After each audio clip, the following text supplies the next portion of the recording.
I'm Steve Adubato. This is One on One. We're pleased to welcome for the first time, it will not be the last time, to our studio, Donald A. Borden, President, Camden County College. Good to see you, Don. Good to be here. Thanks for Describe having your college. me. We are 3 campuses in Camden County. Our main campus is on the Blackwood campus, which I think reflects just the kind of investment that community's made in our college. We have a campus in Camden City, and we have a satellite in Cherry Hills. So, you know, pretty much every aspect of our county, from rural, as rural as we get in Camden County, to very urban at Camden City, represented by those campuses, and cross-section of our students, too. You know, we've talked to many of your colleagues who run community colleges across the state. How do you see the role, the expanding role, of county/community colleges?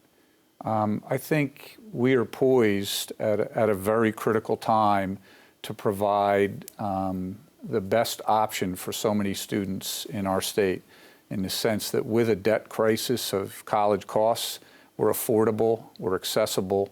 I think another issue is the support that we provide for our students gives them the best option to be successful if they haven't had the kind of background that you would hope to see a student transition with into college. Describe that support. I mean, you're talking about readiness, are you not? We're talking about readiness. And when does that start? Well, the college readiness supports everything we talk about. We're pushing deeper into high school. We would like it to start sooner rather than later. I come from a public ed background, and elementary school teachers talk to middle school teachers and transition those students, and the same thing happens from middle school to high school. In our mind, that conversation has to be between high school and colleges.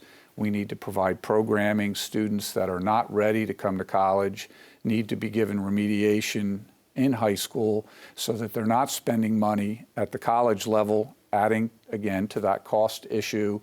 Those students that are college ready should be earning credits in their junior and senior years in high school. What are they actually doing for them? Make it clear to folks, Don, what is actually going on to get young people more prepared to succeed in college?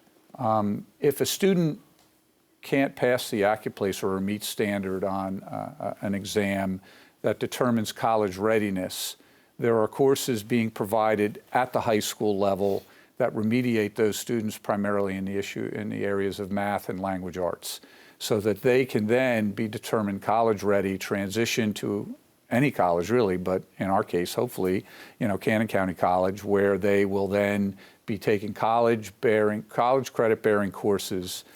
So they're not spending money in remediation programs trying to get ready as they transition to college. You look at research, the things that frustrate students, lead them to leave college, are often related to not earning credits, spending money that's not bringing them closer to graduation. We can talk all we want about how many students go to college. The conversation we need to have is how many students are completing either a certificate program, an associate's degree, or transferring and finishing at a bachelor's program. That bothers you a lot. You were just telling me before we got on the air that graduation rates are not what they should be, need to be.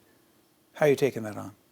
From our perspective, first of all, trying to, again, impact students at a younger age and really have articulation agreements with those public schools that we serve and the schools in our area to help prepare those students to be ready to take college-bearing courses. On our campuses, we're providing more intrusive advisement. We're providing tutorial services. We have mentoring programs to really try to envelop our students with a support structure that helps them not just be there, but complete there and meet the goal that they started hoping to achieve when they first entered our campus. Don, is there a so-called typical, we're up at Bergen Community College, and we've also been over at Passaic and Community College, different colleges, and I'm trying to figure out who the typical community college student is, and I can't figure it out. There's so many different, so diverse. Yeah, as you asked me that, my first thought is there is no typical community college student. With New Jersey Star students on our campuses,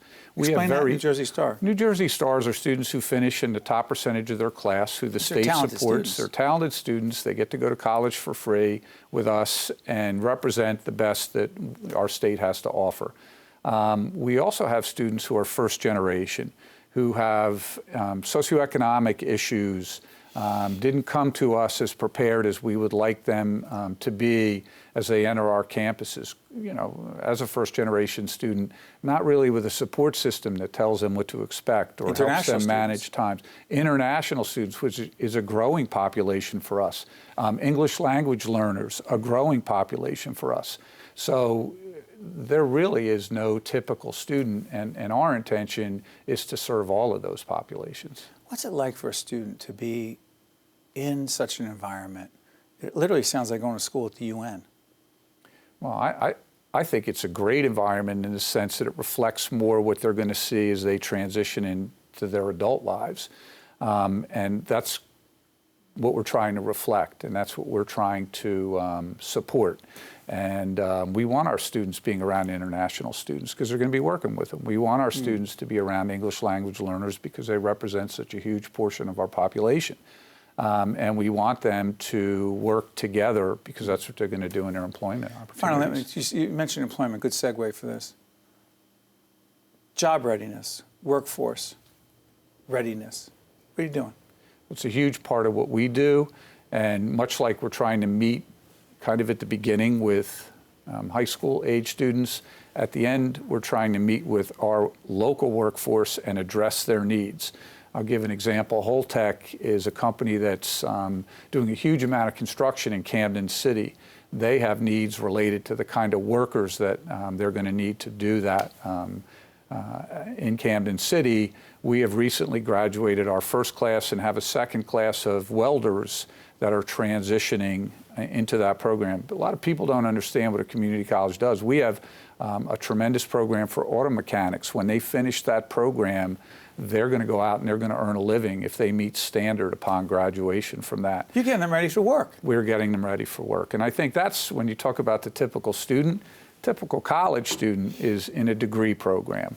We don't have a typical college student per se in the sense that we do tech education. We have students that graduate with computer technical skills that come out as a sophomore and are ready to make money, and their company's looking to hire them right away.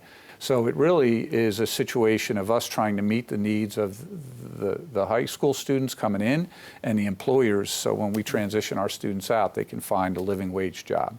Important work being done every day at Camden County College. The president is Mr. Donald A. Borden. Thank you, Don. Appreciate it. My pleasure. Particularly, Thanks we're all for the way up having in me. Patterson. I should tell folks, Don came all the way up to talk to us, and he said, listen, anytime we're talking about educating students and talking about their future, I will travel. Thank you, Don. Absolutely. Appreciate it, My buddy. pleasure. Stay right Thank there. you. We'll be right back right after this. One-on-One with Steve Adubato has been a production of the Caucus Educational Corporation, celebrating over 25 years of broadcast excellence.